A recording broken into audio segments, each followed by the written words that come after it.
3년 반 동안 감옥 재앙. 우리 공과책에는 3년 6개월 동안 감옥 재앙입니다.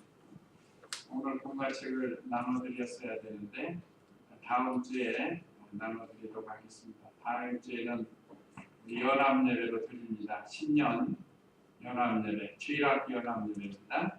어른들은 11시에 하고 우리 학생들은 오전 9시에 나오도록 드리도록 하겠습니다.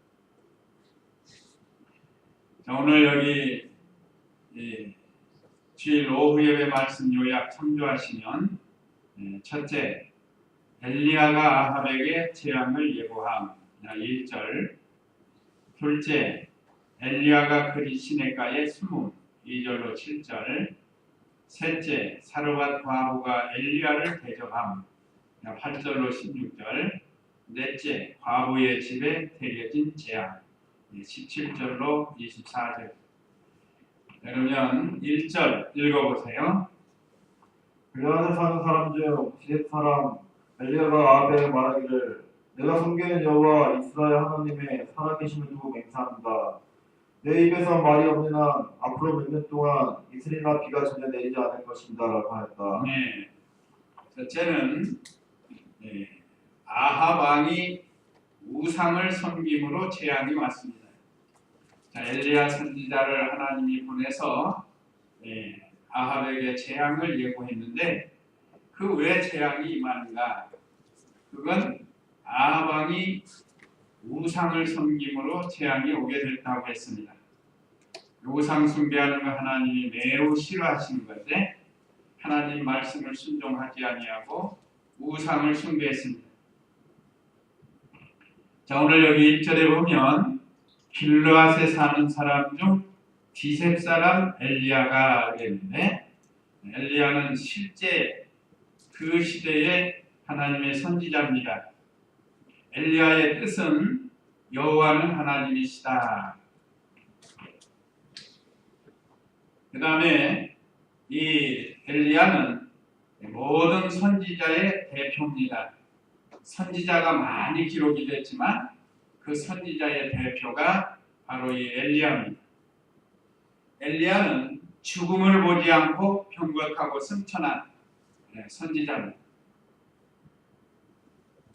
또 이 북이스라엘 7대 왕인 아합과 8대 왕 아하시아 시대에 활동한 하나님의 참 선지자입니다. 어느 시대나 하나님의 종들이 있는데 참 종이 있고 거짓 종들이 있습니다. 근데 여기 엘리야는 그 시대의 하나님의 참 종으로 활동을 했습니다. 그래서 그 엘리야를 아합에게 보내가지고 말하기를 내가 섬기는 여호와 이스라엘 하나님의 살아계심을 두고 맹세합니다. 그러니까 이제 엘리야 스스로 말하는 것이 아니고 살아계신 하나님께서 말씀을 주셨다는 것. 내 입에서 말이 없는 한 앞으로 몇 년 동안 이슬이나 비가 전혀 내리지 않을 것입니다 라고 하였다. 3년 반 동안 비가 오지 않도록 작정해. 여기는 몇 년 동안이라고 했지 3년 반이 없습니다. 18장 1절 한번 보세요. 18장 1절. 만날이 지난 후 그 3년이 되던 해에 여호와의 말씀이 엘리야에게 임하여 말씀하시기를 너는 가서 아합을 만나라. 내가 땅 위에 비를 내릴 것이다 하시고 비를 내린다. 몇 년 후에요? 3년이라고 했는데 우리가 이 성경만 보면 또 안 돼요. 또 한번 누가복음 4장 25절. 누가복음 4장 25절. 우리 주일 학생들을 가르치는 선생님들은 이 성구들을 잘 준비해서 맞춰줘야 됩니다. 누가복음 4장 25절 읽어보세요. 내가 참으로 너에게 말하니 엘리야 시대에 3년 6개월 동안 산이 닫혀서 온 땅에 기근이 심하게 되었을 때 이스라엘 많은 과부들이 있었으나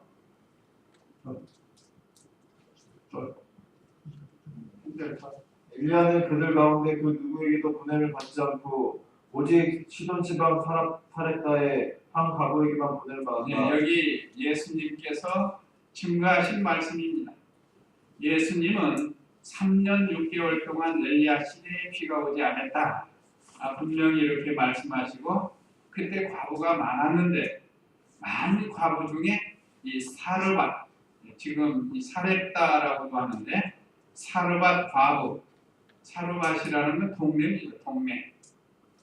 사르밧 과부에게 가서 하나님 은혜까지 지내게 되었다는 건데 3년 반. 또 예수님만 말씀하신 게 아니고 야고보서 5장 17절 거기서 한번 보세요. 야고보서 5장 17절 말씀. 야고보는 또 뭐라고 했는가?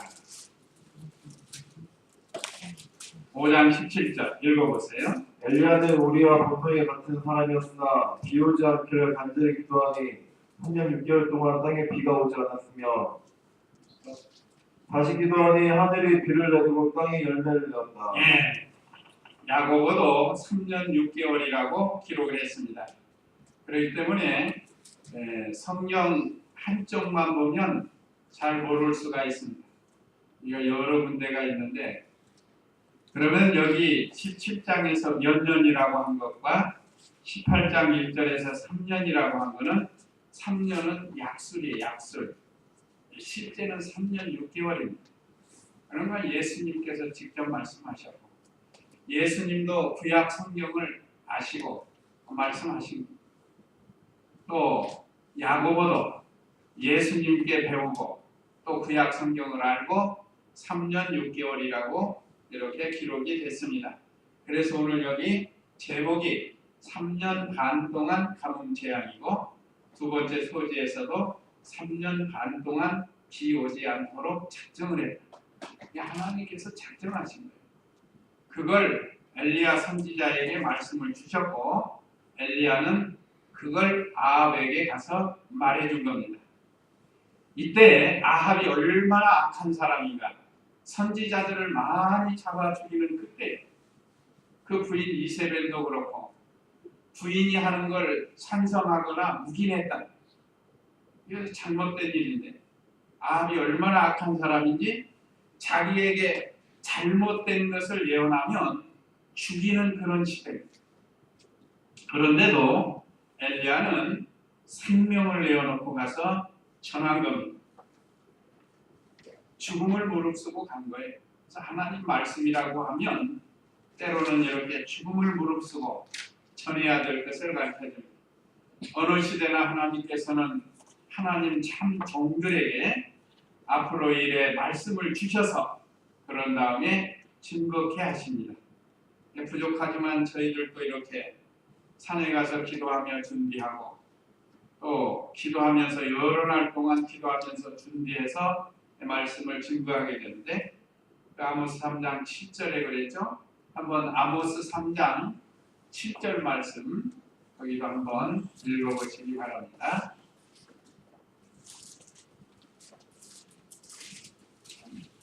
읽어보세요. 주 여호와께서는 자신의 비밀을 자신의 종들인 선지자들에게 나타내지 않으시고서는 결코 아무것도 행하지 않으신다. 어느 시대나 하나님께서는 하나님의 종들에게 하나님의 말씀, 비밀을 말씀이에요. 말씀. 공개된 비밀. 하나님 말씀은 공개가 됐지만 특별히 성도들에게만 깨닫게 하는 말씀입니다. 특별히 하나님의 종들에게 선지자들에게 말씀을 주셔서 선포케 합니다. 그럴 때는 평안할 때도 있지만 이렇게 아합 시대와 같이 아주 악한 왕 때에도 이 엘리야 선지자는 생명 내어놓고 전했습니다. 오늘 저와 우리 성도님들도 때로는 우리의 생명까지 내어놓고 믿음을 지켜야 할 때가 있습니다. 우리가 이 말씀을 잘 기억해서 참된 믿음의 길은 생명을 내어놓고 가야 할 때가 있다는 것. 그 다음에 2절로 7절은 엘리야가 그릿 시내가에 숨음. 2절 읽어보세요. 여호와의 말씀이 엘리야에게 임하여 말씀하시기를 너는 이곳에서 나가 북쪽으로 가서 유다 동편에 있는 그릿 시내가에 숨고 하나님께서 엘리야에게 숨으라고 했습니다. 왜 그리 시내가에 숨으라고 했어요? 우리가 성경을 배우다 보면 숨으라 하면 숨어야 돼요. 에이, 걱정 없습니다. 나는 절대 죽지 않습니다. 고집 부리면은 안 돼요. 피하라 하면 피하는 거예요. 이제 우리 예수님이 탄생하셔서 하나님의 아들이신데 천사가 나타나서 헤롯이 죽이려고 하니까 이집트로 피신하라 했으니까 그 모친과 부친 요셉과 마리아가 그 즉시 아이를 데리고 이집트로 애굽으로 피난 겁니다. 그러니까 헤롯이 그것도 모르고 2살 아이는 다 죽이지 않습니까? 만약에 피신하라 할 때 피신하지 않으면 그 죽는 거예요. 그래서 성경에 보면 숨으라 하면 숨고 피하라 하면 피하고 심지어 죽으라 하면 죽어야 되는 거예요. 우리 예수님은 죽으라는 거예요. 죽으라는 거예요. 많은 순교자들이 성경의 인물들 중에도 하나님이 죽으라 하니까 죽은 거예요. 그게 순교인데 가라 하면 가고 오라 하면 오고 서라 하면 서고 해서 하나님의 말씀을 순종해야 되는 것을 여기서 가르쳐 줍니다. 하나님 말씀이 그리 시내가에 숨고 그랬습니다. 그 그리 시내가는 요단 동편에 있는 곳이에요. 요단강이 있는데 요단강이 감출기가 있다고 하면 시냇물, 우리 시골 말로 냇가리라고 합니다. 냇갈 같은 게 있어요. 저희 고향에도 그 논 가운데로 흐르는 동진강이 있습니다. 동진강. 그게 부안으로 해서 이 부안 앞바다로 내려갑니다. 저 칠보 발전소에서 흘러가지고 거기까지 가는 거예요.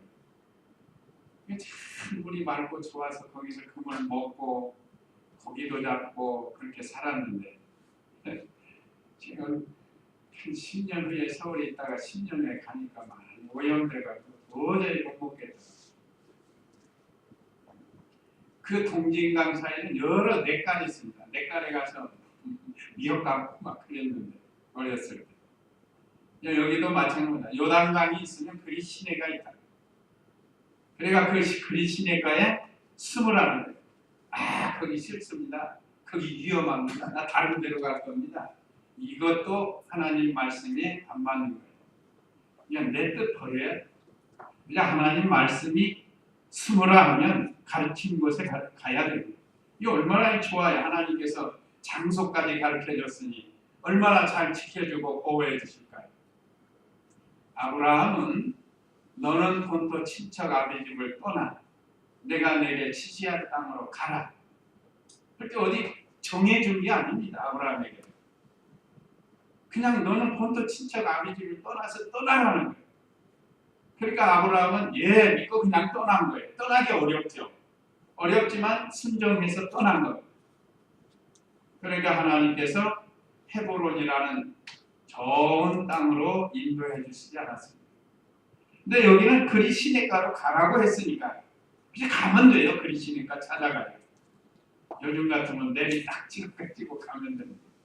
옛날에는 내비가 없지만 내비 딱 찍으면 나올 거 아니에요. 그걸로 가는 거예요. 그래서 거기 가서 숨었습니다. 그래서 4절에 그 시내에서 물을 마셔라. 내가 까마귀들에게 명령하였으니 그것들이 거기서 내게 먹을 것을 공급할 것이다. 라고 하셨다. 하나님 말씀해 여기서도 그렇습니다. 이거 하나님도 참 이상하십니다. 어떻게 이성 없는 까마귀가 나에게 먹을 것을 주십니까? 거짓말 마세요. 그렇게 하면 또 안 돼요. 도저히 우리 머리로 믿어지지 않지만 믿고 나가는 것이 이것이 참 신앙이다. 엘리야는 그 길을 간 겁니다. 그래서 오늘 우리의 신앙의 모범이 되는 거예요. 하나님께서 가서 숨으라. 그러니까 엘리야가 즉시 순종해서 간 거예요. 5절 읽어보세요.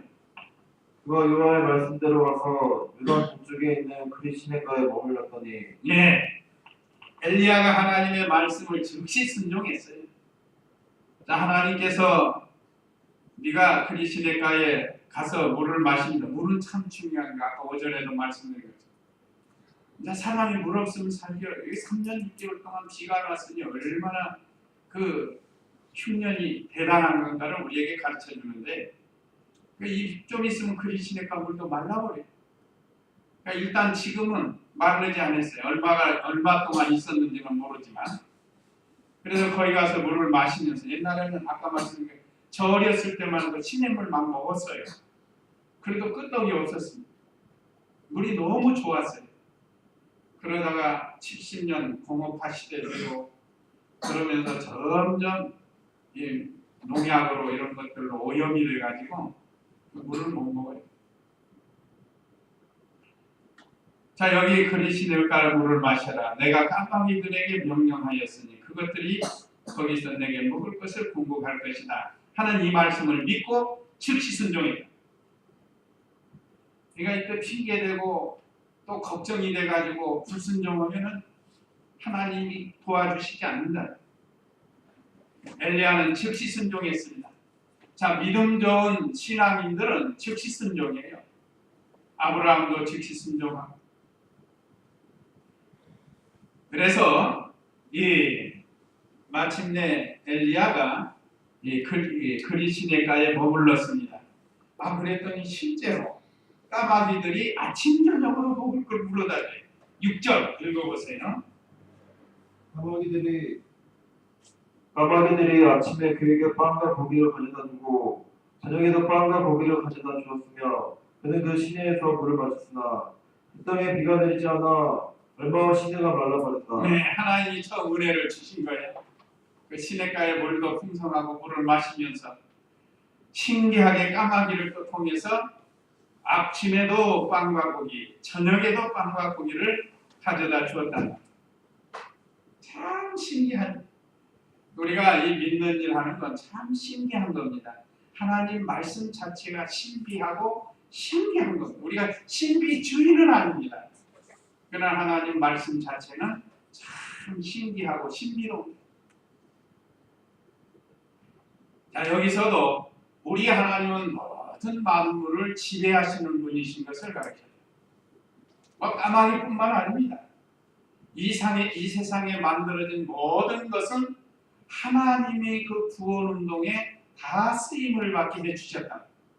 예수님 믿는 사람은 예수님 믿는 대로, 안 믿는 사람은 안 믿는 대로 사용하도록 하나님이 만드신 거예요. 그래서 어떤 때는 이렇게 이 까마귀가 다른 뜻으로 하면 믿지 않는 사람을 가리키기도 해요. 그래서 우리가 참 어려울 때는 믿지 않는 사람들을 통해서도 하나님의 일을 해나가시고 우리의 생명을 살려나가시는 하나님이십니다. 근데 까마귀가 어디서 그 빵과 고기를 가져왔을까? 혹시 들어보셨어요? 어디서 가져왔을까요? 제가 어느 분한테 들었는데 어떤 사람들이 그 공동묘지 가가지고 제사 지내는 것을 떡과 고기를 가져왔다. 이거 맞아요? 틀려요? 안 맞죠. 아무래도 하나님이 우상에게 제사 드린 거를 그걸 물어다 주시겠어요? 그건 잘못된 겁니다. 이게 성경을 해석해도 바로 해석해요. 이거 일부러 억지로 그 말까지 맞출 필요는 없어요. 어디서 가져왔든 하여간 하나님께서 가져오신 것인데 그걸 무덤에 제사 드린 거 가져다 그거는 맞지 않아요. 은근히 까마귀가 들판에서 어디서 가져왔을 거니까 그렇게 칙칙을 하고 한 거예요. 이 칙칙하는 건 옳지 않습니다. 그건 자기 생각이에요. 우리는 그런 것까지 깊이 알 필요 없고 그저 하나님께서 어떤 방법으로든지 이렇게 먹여주신다는 것을 가르쳐 주는 겁니다. 이 까마귀를 통해서 이성이 없지만 자 얼마나 신기했을까요?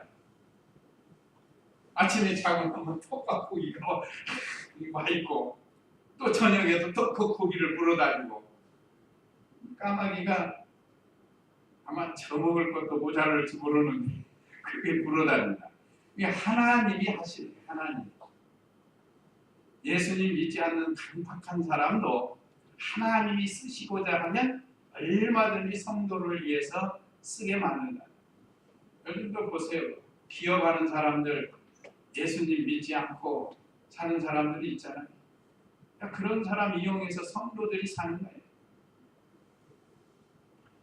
여기 광양제철 회장님 예수 믿는지 안 믿는지 모르겠지만 안 믿으면 그런 분도 이용해가지고 하나님이 성도들을 살려나가시는 거예요. 우리가 믿음만 잘 지키면 이렇게 까마귀를 통해서도 먹여주신다.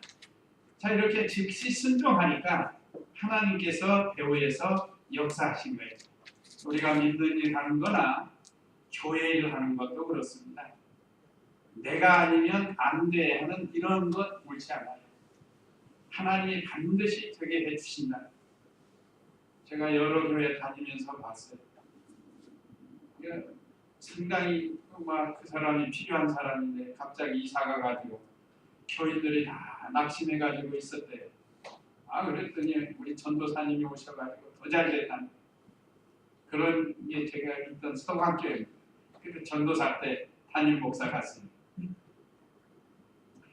그러니까 하나님의 일은 하나님께서 반드시 까마귀를 통해서도 역사에서 하나님 일을 해 나가신다는 그런 과정에서 우리는 뭐만 하면 된다고요? 순종만 하면 돼요. 엘리야처럼 순종만 잘하면 이런 역사가 있게 된다는 거예요. 이게 참 신기해요. 참 우리가 한번 생각해 보세요. 흉년 들어서 먹을 게 없는데 우리가 집에 있는데 계속해서 떡밥이 갖다 준다고 하면 이게 1년이 된지 모르겠어요. 얼마나 됐는데 3년 6개월 동안 일부니까 하여간 6개월이라 해도 이게 얼마나 신기한 일이에요. 그건 이미 이스라엘 백성이 광야 40년 동안 경험하게 되는 거 아니에요. 하나님께서 만나를 내려서 먹여주시고 또 고기는 메추라기 보내서 먹여주시고 어떤 분이 얘기하는데요. 메추라기를 샌데 참새보다 좀 큰 거 메추라기를 지상에서부터 약 1m 정도로 쫙 날아가게 만들었대요. 이스라엘 진영을 날게 만든대. 그러면 요즘 같은 거 매미채 같은 거 갖고 들뜨건데 날아가는 거 참. 아주 질리도록 먹게 해주신다고 그랬지 않았어요. 그러니까 하나님은 우리가 믿음을 잘 지키면 이렇게 형통케 해주실 것을 가르쳐줍니다.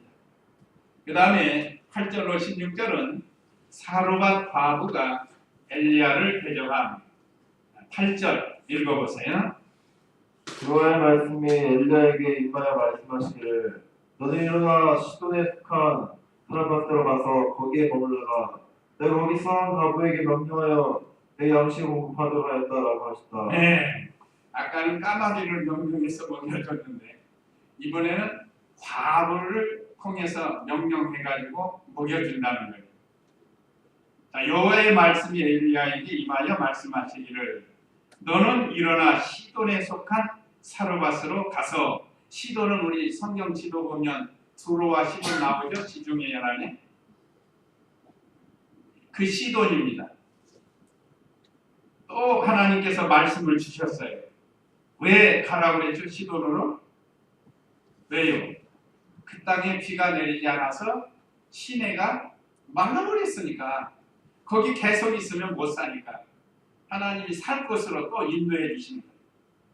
그러니까 우리가 믿음을 잘 지키면 하나님께서 살 길로 인도해 주시고 생명길로, 의의 길로, 선한 길로 우리를 인도해 주십니다. 오늘 여기는 역사적으로는 음식을 가지고 말씀하시지만 실제로 신령한 양식을 주시는 걸 가르쳐요. 신령한 양식. 잘 순종하는 자에게 신령한 양식을 주신다. 물론 물질도 주십니다. 물질보다는 신령한 양식을 가르쳐요. 그래서 시돈에 속한 사르밧이라는 곳에 가서 거기 머물르라는 거예요. 내가 거기서 한 과부에게 명령하여 내게 양식을 공급하도록 하리라 하셨다. 하나님께서 이번에는 시돈 땅 사르밧으로 가라고 명령을 했습니다. 이때도 가면 돼요. 가면.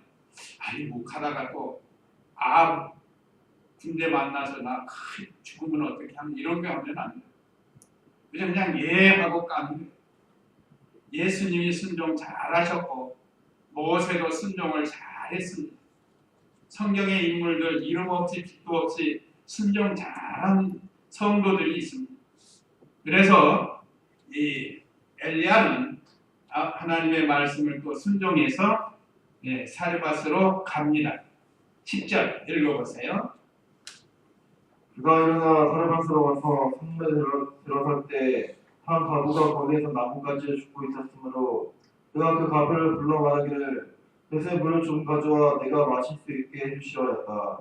그 여자가 가지러 할 때 그가 그 여자를 불러서 말하기를 당신 손에 빵 한 조각도 가져다 주시오하니 그 여자가 대답하기를 여호와 당신의 하나님의 살아계심을 두고 맹세하는데 제게는 만들어 온 빵이 없고 다만 통에 밀가루 한 줌과 병에 기름이 조금 있을 뿐입니다.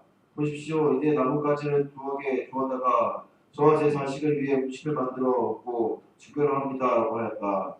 엘리야가 그 여자에게 말하기를 두려워하지 말고 가서 당신 말대로 하시오. 다만 먼저 나를 위해 작은 빵을 만들어 내게 가져오고 그런 다음에 당신과 당신의 자식을 위해 만드시오. 여호와 이스라엘 하나님께서 말씀하시기를 나 여호와가 땅 위에 비를 내는 그날까지 그 통에 밀가루가 떨어지지 않고 그 병의 기름도 마르지 않을 것이다 라고 하셨어. 네. 엘리야가 순종해서 가니까 과부를 만났어요. 여기도 즉시 순종해서 갔으니까 만나지 좀 머뭇거리고 늦잠 자고 그러고 갔으면 벌써 나뭇가지 주워가지고 그 과부가 집으로 가버린 거예요. 그러니까 하나님이 가라 할 때 딱 순종하고 그때 하나님의 놀라운 역사를 체험하게 됩니다. 엘리야도 참 신기했을 거예요. 순종해본 분들은 그걸 알아요. 가나 혼인집에서 예수님께서 물로 포도주를 만들 때도 다른 사람은 몰라도 누구는 알았다고요? 물을 떠온 하인들은 알았더라 했답니다. 그게 뭔가 순종해본 사람들은 안다 이 말이죠. 체험해본 분들은 안다 이 말이죠.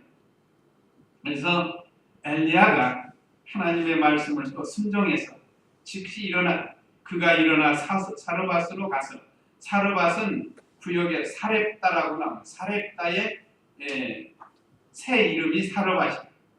거기 성문에 들어섰을 때에 한 과부가 거기에 나뭇가지를 줍고 있었으므로 성문 딱 들어가니까 과부가 나뭇가지를 줍고 있단 말이에요.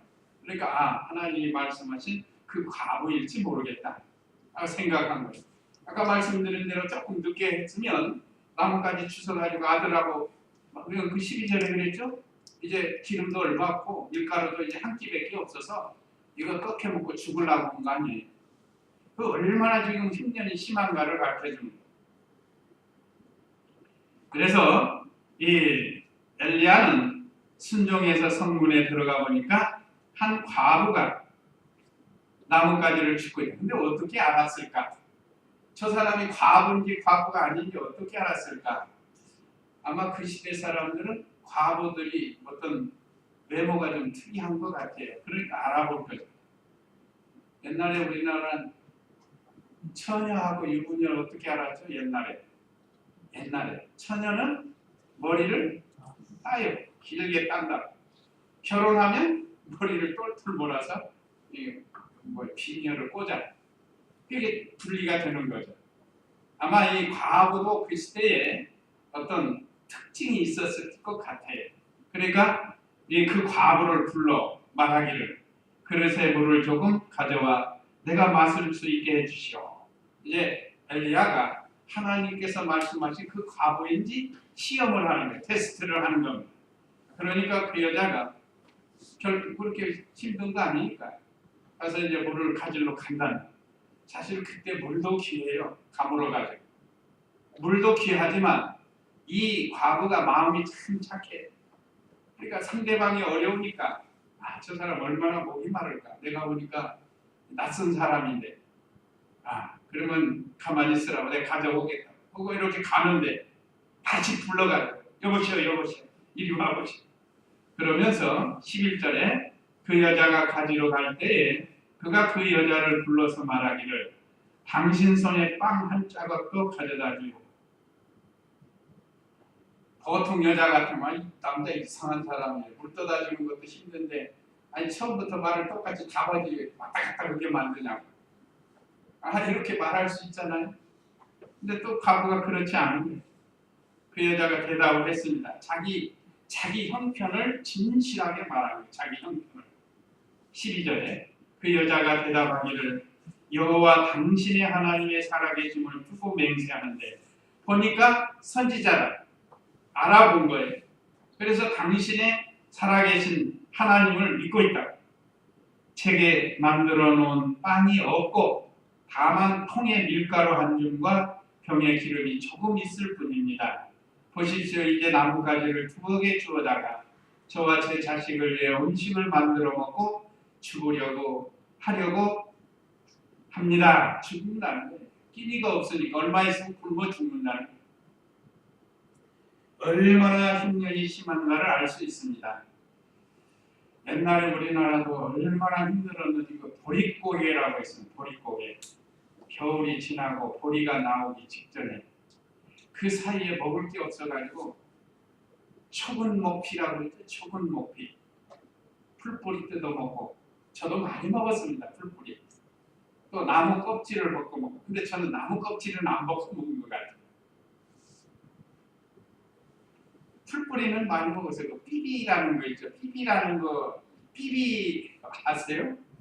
요즘 이렇게 들에 삐비때가 나가지고 꼽힌 거 하얀 갈대 같은 게 있어요. 갈대는 아닌데 삐비가 있습니다. 그 의학세라고 하는 게 그게 또 뭐죠? 갈대 말고 또 그런 종류가 있어요. 갈대 비슷한 거. 이 생각이 금방 안 나네. 잊어버렸어요. 그 갈대 비슷한 게 또 하나 있어요. 혹시 아세요? 아니, 억새풀이라고 있어요. 억새풀. 그거 보고 의학세라고도 해요. 그래서 옛날 노래 의학세 슬피우 나는 그게 무슨 소리인지 알아요. 무슨 새가 그렇게 우는가 그랬는데 그 갈대 같은 게 서로 부딪히면서 막 소리를 내는 게 마치 슬피 우는 일제시대 때 우리 사람들이 일본 사람들에게 지배받으면서 그 고통당하는 것을 그 노래로 이렇게 표현을 했다고 그래요. 그러니까 그것도 아니고 그것도 아닌 삐비가 있단 말이에요. 땅에 이렇게 약간 올라오는 거. 그 삐비 때가 있는데 그거 뽑아가지고 어렸을 때 그거 먹으면 아주 달짝지근해요. 지금 생각해 삐비치기 하는 거. 삐비치기. 잔뜩 한 주먹 잡아가지고 그거 가지고 따먹게 하는 거예요. 들어가지고 삼각형이 보이면 거기다 이제 딱 찍어가요. 그거 다른 거 안 닿고 찍으면 그 받은 만큼 잡은 만큼 돌려주는 거. 그 다른 거 가면 상대방에게 주는 거. 그런 것도 해보게 했는데 그 삐비의 뿌리가 그렇게 달아요. 달아요. 그래서 초근목피라고 하는 그 뿌리 많이 먹어봤어요. 흉년 때는 그렇습니다.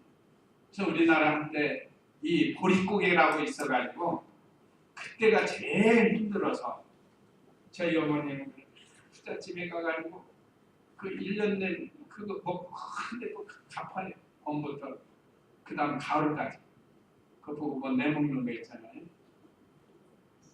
1년다 먹고 그걸 또 죽으라고 갚는 거예요.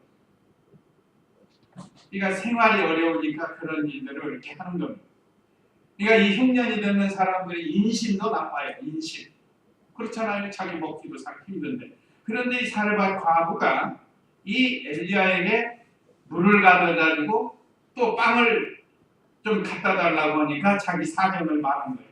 그래서 13절에 엘리야가 그 여자에게 말하기를 두려워하지 말고 가서 당신의 말대로 하시오.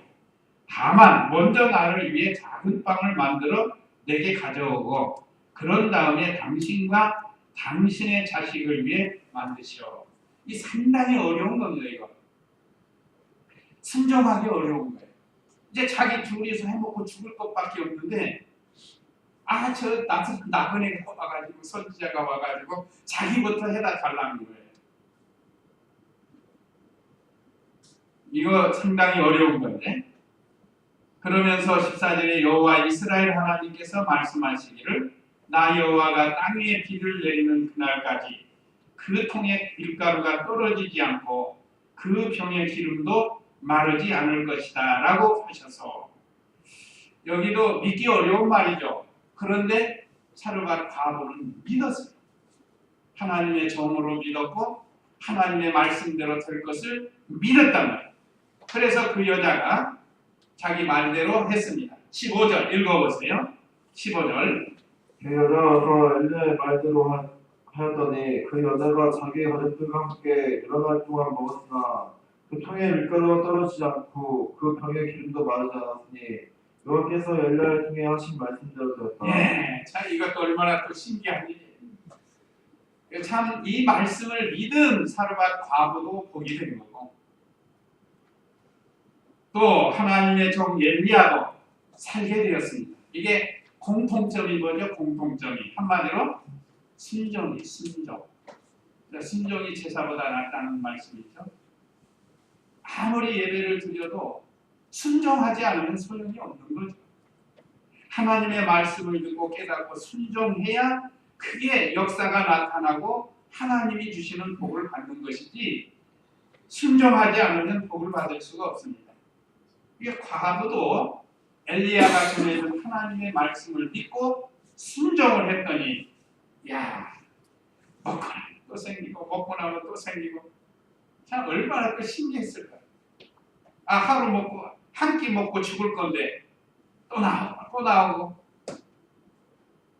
그 밑에 가면 이제 다른 엘리사 시대의 성도, 생도, 왜냐면 신학생, 부인도 그 통에 기름이 없는데 하나님 말씀 순종해서 얼마나 기름이 많이 나왔어요. 그걸 팔아가지고 빚잔치 하고. 이와 같이 순종이 제사보다 낫다는 것을 여기서 가르쳐줍니다. 그래서 계속해서 이 흉년이 닿을 때까지 이렇게 과부도 살고 아들도 살고 엘리야도 살게 되었습니다. 우리가 때로는 이해가 안 되고 순종하기가 어려운 게 있습니다. 우리 이성으로는 참 어려운 게 있어요. 이해도 안 되고. 그렇다 할지라도 주님을 생각하고 주님 말씀을 붙들고 순종하면 마침내 큰 역사가 나타나고 복을 받고, 여기 오랫동안 생명이 연장된 건 오늘날 우리의 신령한 영적 생명이 장성해지는 것을 가르칩니다. 자, 그 다음에 이제 17절로 24절은 과부의 집에 내려진 재앙. 과부의 집에 내려진 재앙. 이거 또 갑자기 재앙이 나오네요. 17절 읽어보세요. 이들이 있은 후에 그 집 여주인의 아들이 병들었는데 병이 매우 심해서 끝내 숨을 거두고 말았다. 그러자 그 여자가 엘리야에게 말하기를 하나님의 사람이시여 저와 당신이 무슨 상관이 있다고 당신 제가 오셔서 저의 죄를 생각내게 하시고 제 아들을 죽게 하셨습니까? 아니. 여기 첫째는 과부의 아들이 병들어서 죽자 회개하였는데, 우리 공가책은 과부의 아들이 병들어 죽음 이렇게 나옵니다. 18절까지 하기 때문에 회개가 나옵니다. 자, 하나님이 과부를 회개시키려고 아들을 죽입니다. 이제 여러 날 동안 엘리야 선지자와 같이 있다 보니까 해이해진 거예요. 해이해진 거. 또 하나님의 말씀, 엘리야를 통해서 하나님의 말씀을 들어서 죄가 생각났는데 회개하지 않는 거예요. 그러니까 하나님께서 회개시키려고 이제 큰 역사를 하는데 그것이 아들이 죽은 겁니다. 아마 여기서도 보면 하나님보다 아들을 더 사랑한 것 같아요. 그게 우상이 된 거죠. 하나님보다 그 무엇을 더 사랑하면 그것이 우상이 됩니다. 하나님이 질투하시고 하나님이 싫어하시고, 저와 우리 성도님들은 하나님보다 더 사랑하는 것이 있어서는 안 돼요. 하나님 사랑하고 제일주의, 그 다음에 그 사랑을 가지고 사람도 사랑하고 직장도 사랑하고 이웃도 사랑하고 이렇게 나가야지. 하나님 제껴놓고 사랑하는, 우리가 배운 아사왕이 하나님 의지하지 않고 의원만 말하자면 의지하고 사랑한 거예요. 그로 인해서 아사가 죽지 않았습니다. 재앙이라. 그래서 여기 과부의 아들이 갑자기 죽었어요. 자기들에게 있어서는 갑자기 병이 나더니 병이 심해졌다. 그랬더니 죽었어요. 우리가 그 밤새 안면이라는 말 있잖아요. 멀쩡한 사람이 다음날 보니까 죽어있다. 병들어 있고 죽어 있고. 여기도 병이 들었는데 병이 매우 심해서 끝내 숨을 거예요. 이 참 얼마나 안타까웠겠어. 아마 이 과부에게 아들이 하나 있었던 모양인데 그 아들이 죽은 거예요. 아까 말씀드린 것처럼 이 엘리야를 통해서 하나님 말씀을 들었는데도 회개하지 않는 거고 하나님보다 아들을 더 사랑해. 그래서는 망하게 생겼으니까 하나님께서 징계를 하신 겁니다. 또 처음에는 엘리야를 하나님의 종으로 생각했다가 아까 그랬죠? 12절에서 여호와 당신의 살아계신 하나님의 살아계심을 두고 맹세합니다. 이렇게 엘리야를 하나님의 종으로 잘 섬기다가 딱 시험이 들은 거예요. 그래서 존경한 마음이 없어지고 그러니까 하나님께서 회개시켜서 바로 세우려고 아들을 죽게 했습니다. 그랬더니 18절에 그러자 그 여자가 엘리야에게 말하기를 하나님의 사람이시여 저와 당신이 무슨 상관이 있다고 당신이 제게 오셔서 저희 죄를 생각나게 하시고 제 아들을 죽게 하셨습니까? 하고 이것은 회개한 것을 가르칩니다. 하나님이 회개시키려고 이런 역사를 한 것처럼 또 회개를 한 게 이게 은혜예요. 하나님의 말씀을 듣고 회개하는 것이 은혜입니다. 어떤 분들은 예배 끝나 은혜 받았습니다 하는데 그 말씀을 듣고 회개하고 돌이키는 것이 은혜 받은 겁니다. 자, 그런데 19절 읽어보세요. 19절. 그가 그 여자에게 말하기를 당신 아들을 내게 주시오 하고 엘리야가 그 여자의 품에서 그를 받아 자기가 머무고 있는 다락방으로 올라가서 그를 자기 신대기에 눕혔다.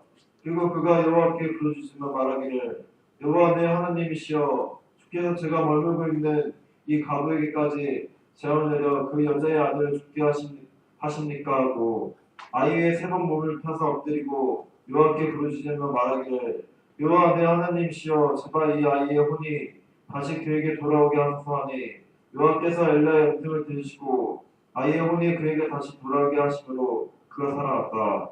엘리야가 아이를 안고 다락방에서 집안을 내려와 그의 어머니에게 넘겨주며 말하기를 보시오 당신의 아들이 살아났소 하니 또 놀라운 역사가 일어났습니다. 뭐 하니까요? 회개하고 순종하니까. 회개하고 순종하니까 놀라운 역사가 죽은 아이가 다시 살아나는 거예요. 실제로 죽은 겁니다. 이 사건을 통해서 생명이 여호와께 있다는 것을 우리에게 가르쳐줍니다. 자, 우리 내일 일을 알 수 없는 거예요. 엘리야가 자기 그 몸을 아이에게 같이 일치가 되게 한 거. 여기 밑에 21절에 아이 위에 3번 몸을 펴서 엎드리고 그래요. 이것은 자기 생명과 같이 여기는 엘리야의 신앙이에요. 엘리야가 그 아이를 자기 생명과 같이 여기고 하나님 앞에 간절히 기도한 거예요. 여호와께 부르짖으며 말하기를 여호와 내 하나님이시여 제발 이 아이의 혼이 다시 그에게 돌아오게 하소서 하고 회개하면서 기도를 한 거예요. 자, 그 아이의 어머니도 회개했죠. 엘리야도 좀 방심부조리한 것 같아요. 그 집에서 있다 보니까 편안하니까 방심부조리하니까 하나님께서 이를 통해서 엘리야도 회개시키고 사르밧 과부도 회개시키고 그래서 마침내 놀라운 체험. 혼이 떠났다가 되돌아왔다고 그랬죠. 여기 22절 여호와께서 엘리야의 음성을 들으시고 아이의 혼이 그에게서 다시 돌아오게 하심으로 그가 살아났다. 하나님 생사하고 하나님께 있는 게 분명하죠. 하나님은 죽이기도 하시고 살리기도 하시고 음부에 내리기도 하시고 올리기도 하시고 하나님이 하시는 일은 생사하복을 주장하시는 것을 우리가 알 수 있습니다. 그 한나가 그걸 깨달은 거예요. 사무엘상 2장에서 기도할 때 하나님은 주기도 하시고 살리기도 하시고 높이기도 하시고 낮추기도 하시고 음부에 내리기도 하시고 올리기도 하시는 하나님이시다. 그걸 깨달았습니다. 여기 오늘 한 번 더 이렇게 하나님이 모든 사람의 생사화복을 주장하시는 하나님이신 것을 알고 오늘 밤 우리 혼을 떠나가면 우리는 죽어요. 뭐 언제 우리 혼이 어떤 방법으로 떠날지는 알 수 없습니다. 그건 하나님께 달렸어요. 그러니까 우리가 이 세상 떠나기 전에 믿는 일 잘 하다가 주님이 오라 하시면 가야 되겠습니다. 그래서 마지막 23절, 24절 읽어보세요. 24절. 그 여자가 엘리야에게 말하기를 이제 당신이 하나님의 사람이시며 당신의 입에 있는 여호와의 말씀이 진실하다는 것을 깨달았습니다. 했다. 예. 자 이제 엘리야가 아이를 안고 다락방에서 집 안으로 내려와 그의 어머니에게 넘겨주니 다락방은 골방과 같은 곳이 은밀하게 하나님께 기도한 겁니다. 특별 기도를 한 거예요. 엘리야가 회개하면서. 그래서 아이가 살아나니까 어머니에게 넘겨주며 말하기를 보시오 당신의 아들이 살아났소 하니 과부가 하나님의 종과 말씀을 더 깨달았습니다. 그 여자가 엘리야에게 말하기를 이제야 당신이 하나님의 사람이시며 당신의 입에 있는 여호와의 말씀이 진실하다는 것을 깨달았습니다. 했다. 아주 귀한 걸 깨달았죠. 이 과부가 아주 귀한 걸 깨달았죠. 하나님의 종 엘리야가 참 종인 것을 깨달았고 하나님의 말씀을 더 깨달았다는 것, 진실하다는 것. 하나님 말씀은 진실, 거짓이 없다는 것. 그래서 하나님은 말씀대로 다 행하십니다. 그래서 여호와시. 하나님은 언약하시고 언약대로 이루시는 야훼 여호와 하나님이십니다. 그래서 하나님의 종을 더 존경하게 되었고 또 그 전하는 말씀, 진실한 말씀으로 믿었습니다. 오늘 우리에게 이와 같은 귀한 말씀을 주셨는데 하나님께서는 모든 오전에 배운 것처럼 창조주 하나님으로서 모든 만물을 다스리시는 하나님이십니다. 생사화복을 주장하시는 하나님이십니다. 그러므로 가라 하면 가고 숨으라 하면 숨고 하나님 말씀대로 순종하니까 놀라운 역사들을 체험했고 심지어 죽은 아들도 살리는 이런 체험을 하게 되었습니다. 오늘 저와 우리 성도님들도 하나님의 말씀을 진실히 믿고 믿음 생활 잘해서 하나님이 주시는 신령한 복을 받도록 힘을 써야 되겠습니다. 이제 다 같이 잠시 기도하겠습니다.